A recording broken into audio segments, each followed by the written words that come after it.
I want to watch the news. Are you making headway at least? This is the news.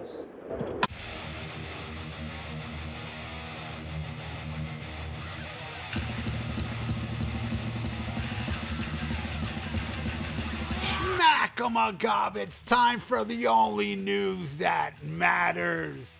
And except for one extended break in the late 70s and early 80s, Deep Purple has constantly toured since their inception in 1968.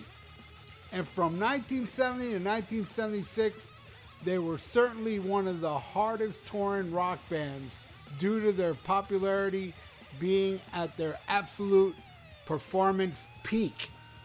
That said, Deep Purple's live gigs has not always been smooth sailing, even including the outstanding era when they were conquering the world with such classic LPs as In Rock, Machine Head, and Burn, and such timeless anthems as Smoke on the Water, Highway Star, and Burn.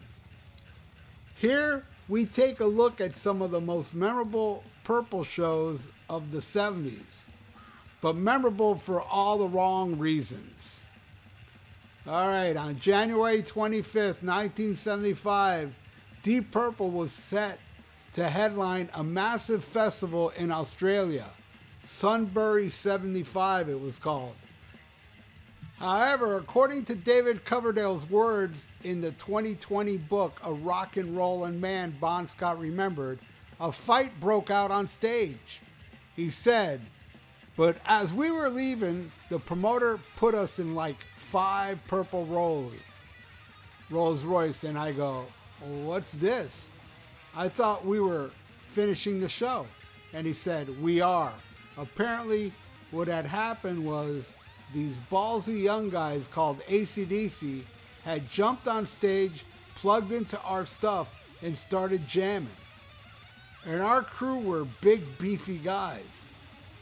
It was a scrap on stage, and Bon Scott was a great scrapper. It was just chaos. Whenever Angus Young and I see each other, we talk about it and we laugh about it. Yeah, I remember reading this a few years ago, and I even checked on my YouTube to see if I did a news report on this, and I haven't. But there's also several other stories here of some crazy mishaps. Like in 1970, Deep Purple found themselves touring the United States in support of their now classic In Rock LP. However, the story goes that they were scheduled to play in August at the Jam Factory in San Antonio, and Richie Blackmore fell ill. This left the band in a tight spot. Christopher Cross, yes, best known for his such pop rock hits as Sailin' and Ride Like the Wind. That guy's like a yacht rock star. That it was he who filled in for Blackmore that evening. Yes, Christopher Cross. He said they didn't want to cancel the show if they could help it. So Joe Miller, a promoter, said, there's this guitarist in town who's a big fan of Richie, and he could probably step in. The singer was in favor of it, and I remember, but Joe pretty much ran the band and was the one that made the decisions, and it was better to play than not to play. Yes, Christopher Cross explained that he's a big Richie fan and came with his Flying V and recalls how the gig went down. Despite Blackmore being the true leader of Purple at the time, him replacing the original guitarist worked for the night pretty well. Even Blackmore himself was happy about it. That's weird. He said, we played the songs that I knew, and they were jamming some blues, and they told the crowd Richie couldn't be here. It was a great moment for me. And then they left town, and I went to the airport and got to meet Richie, and he thanked me for covering for him, and he was cool. Unfortunately, no audio or video has ever resurfaced of this unique one-off performance. Yeah, you know, you can bitch all you want about people with their phones in the air and concerts and stuff, but man, there's everybody that bitches about people with their phone. You're the first one to go on YouTube to see how that show was. If you weren't there, I applaud people with phones. I don't care. So they obstruct you. I don't care. You know? I care more about seeing footage. Like, imagine if this was now. Shit. There'd be 50 different angles or 100 different angles of Christopher Cross fronting Deep Purple. But yeah, back then, man, 1970, yeah, it was rare to have bootleggers at every show. That started happening a little more after that. I think 1970 was kind of rare, you know. But anyway, so yeah, and there's another story. Richie Blackmore's departure from the band was a massive shift for Deep Purple. Nonetheless, the young Tommy Bolin was a worthy successor, although he did come with a few of his own demons. Despite his talent, the live album, Live Concert in Japan, which was a recording of the band December 15, 1975 at the Budokan in Japan, and was a bit of a mess due to Tommy Bolin's unexpected injury. It said, Japan was a miss because of the Indonesia concert where he was given some morphine and he fell asleep on his hand and his hand twisted. The bassist said in the I guess that would be the bassist, man, Glenn Hughes. That was in the book Touched by an Angel, the Tommy Bolin story. He said he kind of passed out, fell asleep, and ruptured some tendons or whatever, and he put them to sleep. So when he woke up, we had to get him into therapy with his hand in Japan. The last concert in Japan was recorded, released in 1977. His right hand was dead, so he couldn't play. As a result, the Live Concert in Japan album is not a good representation of the Bolin era Purple performance. Yeah, I remember, I didn't know this story, and I got that, I'm talking a long time ago, because I found out this story much later.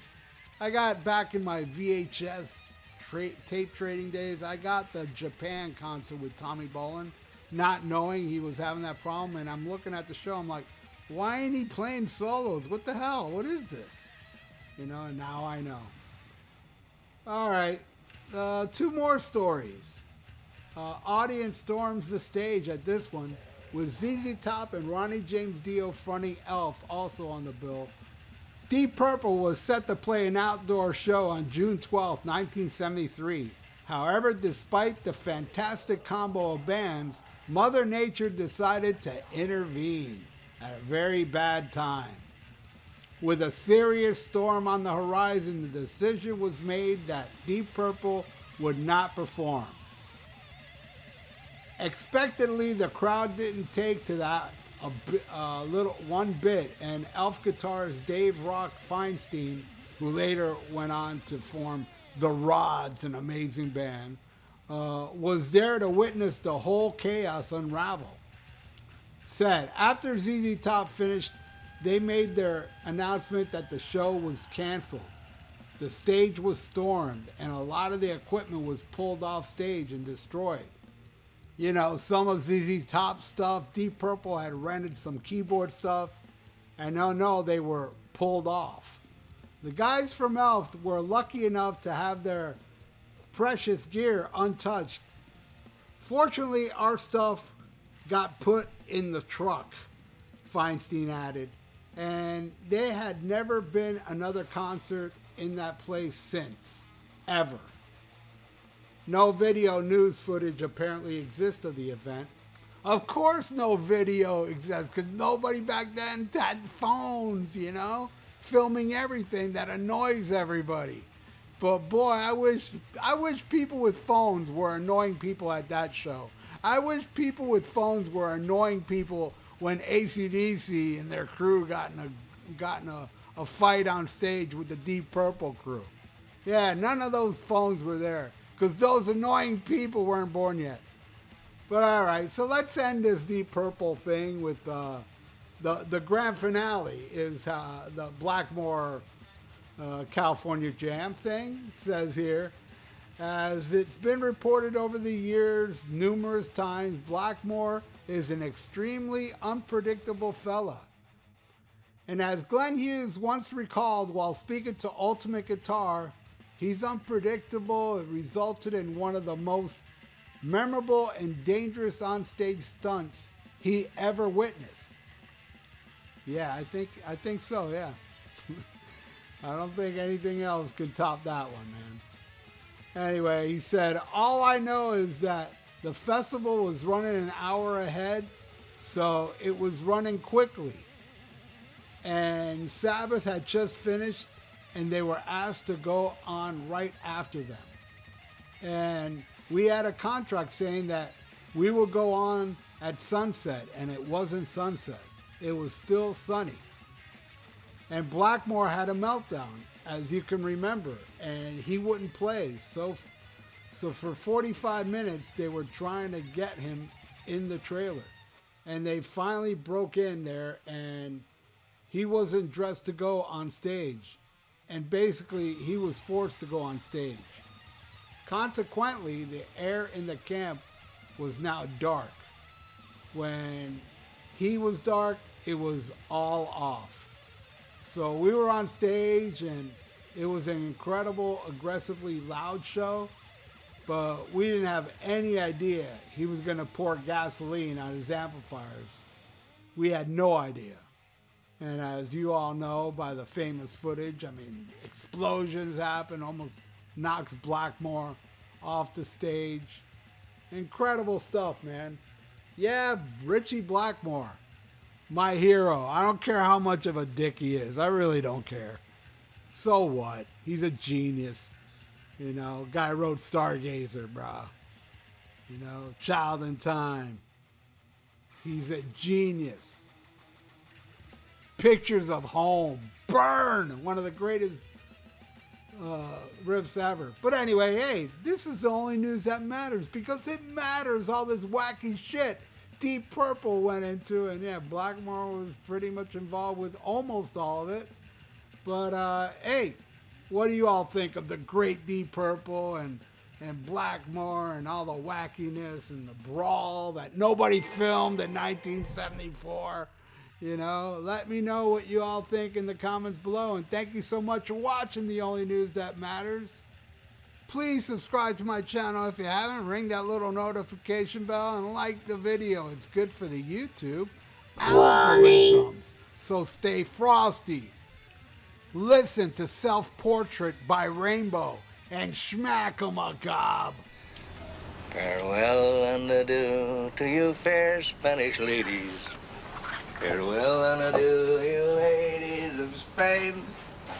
For we've received orders for to sail back to Boston, and so never more shall we see you again.